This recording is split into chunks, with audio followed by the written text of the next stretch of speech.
Hello everyone, welcome to concept study. So ये जो question है आप पहले तो इसको सॉल्व करिए। इसको सॉल्व करने के बाद ही आप ये जो सोल्यूशन है वो देखिए, क्योंकि इससे आप देखिए कि आप कौन सा मेथड यूज़ कर रहे हैं या फिर आप कैसे सॉल्व कर रहे हैं। उसके बाद इसके जो सोल्यूशन मैं दे रहा हूँ मैं करके दे रहा हूँ वो आप देखिए। जो पहला क्वेश्चन है वो दिया गया है कि the foreign exchange reserve in 1997-98 was how many times that in 1994 95।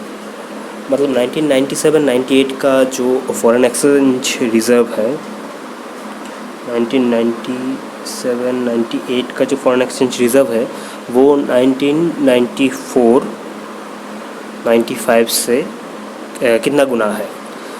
तो ऐसे हम लिख लेते हैं। उसके बाद इसके जो वैल्यूज़ हैं वो लिख लेते हैं 50403360। ओके, एक चीज़ आप लोग देखिए, जब आप DI सॉल्व करेंगे या फिर कोई भी बैंकिंग एग्ज़ाम्स आप दे रहे हैं या फिर इंश्योरेंस सेक्टर के एग्ज़ाम्स दे रहे हैं, कम्पिटिटिव एग्ज़ाम्स दे रहे हैं, वहाँ पे एक चीज़ आपको बताया जाता है कि स्किप करना क्वेश्चन को या फिर स्मार्ट गैस करना।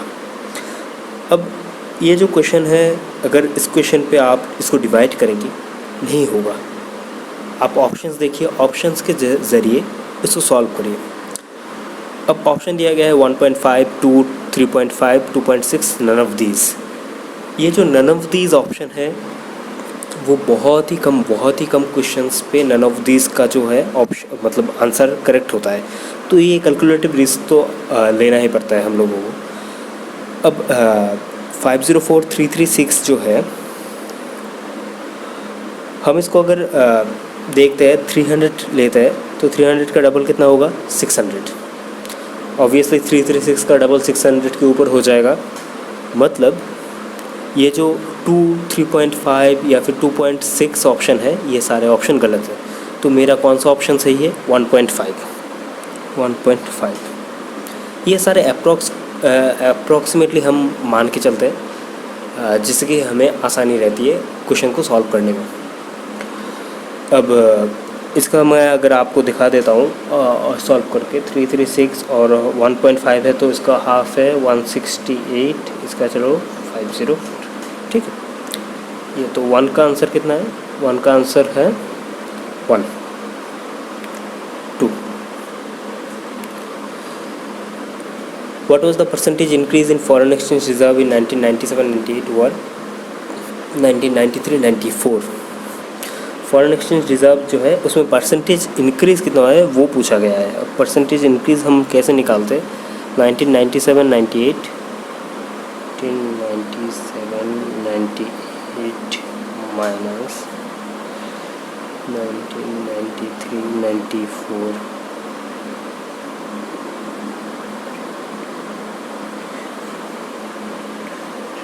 मैं फिर से आप लोगों को बता रहा हूँ, ये जो मैं लिख के जितने भी मैं कुछ लिख रहा हूँ, जैसे कि ये मैंने लिखा है वो पूरा फार्मूला की तरह लिखा है, इसके बाद मैं सॉल्व कर रहा हूँ, ये सब आप एग्ज़ाम हॉल पे मत करिए। ये बस मैं आपको समझाने के लिए लिख रहा हूँ। एग्ज़ाम हॉल पे ये सब कुछ आपको स्किप करके करना है, शॉर्टकट करना है आपको।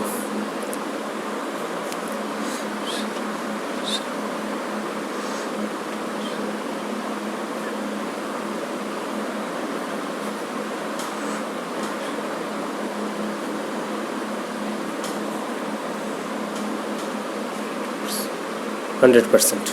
ओके, सो जो 2 है इसका आंसर है 3। For which year the percent increase of foreign exchange reserve over the previous year is the highest? देखिए, मैं जो बता रहा था कि हमें स्मार्ट गैस करना है, ये मैं इस क्वेश्चन पे बहुत ही अच्छे तरीके से आप लोगों को समझा सकता हूँ। यहाँ पे बताया गया है कि कुछ साल दिया गया है जिसमें आपसे पूछा गया है कि जो फॉरेन एक्सचेंज रिज़र्व है ये प्रीवियस ईयर्स से कौन से ईयर में सबसे ज़्यादा है। अब यहाँ पे ऑप्शन पे आप देखिए, जब नन ऑफ दीज दिया गया है इसका मतलब है कि अगर ऑप्शन के बाहर भी कोई हमारा साल है उसको भी हमें कंसिडर करना पड़ेगा। अब हम सारे जो है पहले हम ऑप्शन की तरफ देखते हैं। 1994, 95, 1995, 96, 1998, 99, 1992, 93, ये सारे साल दिए गए और नन ऑफ दीज दिया गया है। सो पहले तो हम देख लेते हैं 1994, 95 पे इंक्रीज़ हुआ है, इसमें इंक्रीज़ हुआ है परसेंट जो प्रीवियस ईयर से उससे इंक्रीज़ हुआ है। 1995, 96 पे 1995, 96 पे डिक्रीज़ हुआ है, तो ये तो नहीं होगा। 1998, 1999, 1998, 1999 को अगर हम लेते हैं तो इसमें भी डिक्रीज़ हुआ है, तो ये भी ऑप्शन हमारा गलत है। 1992, 93, 1992, 1993 जो ऑप्शन है वो हमारा सही है, ये ऑप्शन हमारा सही है। ओके, सो 3 का जो ऑप्शन है 4।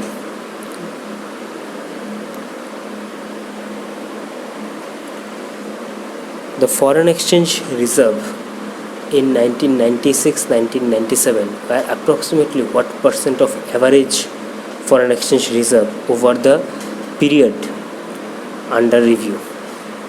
अब 1996-1997 पे जो फॉरेन एक्सचेंज रिज़र्व है, मैं यहाँ पे लिख लेता हूँ।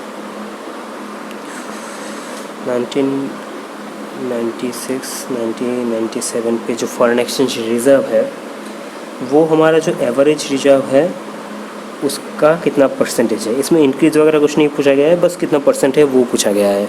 अब हम ऐसे निकल लेते हैं, पहले हमें एवरेज निकालना पड़ेगा। तो एवरेज के लिए कितने हैं 2640,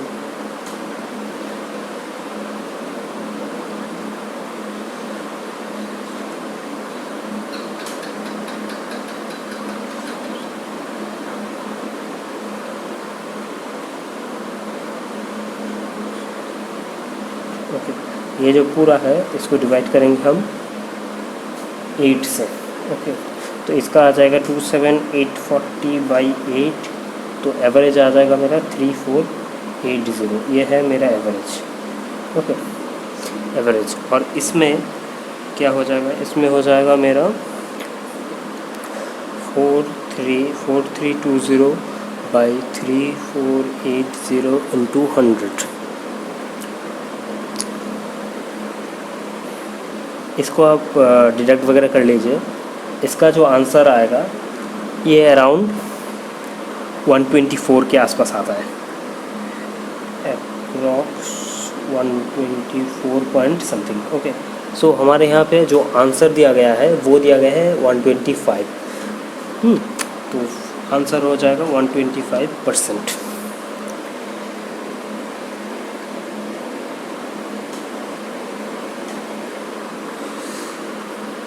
अब फिफ्थ नंबर जो क्वेश्चन है,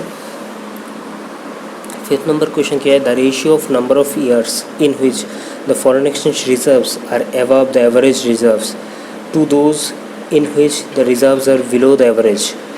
मतलब पूछा गया है कि जो हमारा एवरेज रिजर्व है, एवरेज रिजर्व कितना है, एवरेज रिजर्व है 3480, कितने सालों में अबव है, अबव एवरेज रिजर्व, और कितने सालों में बिलो है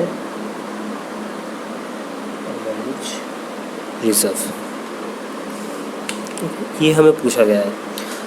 अब हम अगर देखते हैं हमारे ग्राफ के तरफ, 3480 से हमें ज़्यादा होना चाहिए। तो 3480 से देखिए 1992-93 पे है, उसके बाद 1996-97 पे है, उसके बाद 1997-98 पे है। ये 3 साल है जिसमें 3480 से ऊपर है, तो ये 3 हो गए जिसमें 3480 से ऊपर है। और नीचे के अगर हम बात करते हैं, 3480 कोई भी साल पे नहीं है, आप ग्राफ पे देख लीजिए, 3480 कोई भी साल पे नहीं है। तो 8 है, 8 साल है, 8 साल के मतलब 8 हमारे ग्राफ में चार्ट दिया गया है, तो उसमें 3 अगर चले जाते हैं तो रह जाता है 5, तो तो 3:5 जो है वो हमारा आंसर हो जाता है। तो 5 का आंसर हो जाएगा 1। ठीक है, तो ये हमारा आंसर हो गया। तो वैसे ही बाकी के जो DI के सेट है वो प्लेलिस्ट पे दिए हुए हैं, पज़ल के DI सेट प्लेलिस्ट पे दिए हुए हैं। आप लोग जाके वो प्लेलिस्ट चेक करिए, सब्सक्राइब करिए, शेयर करिए। Thank you.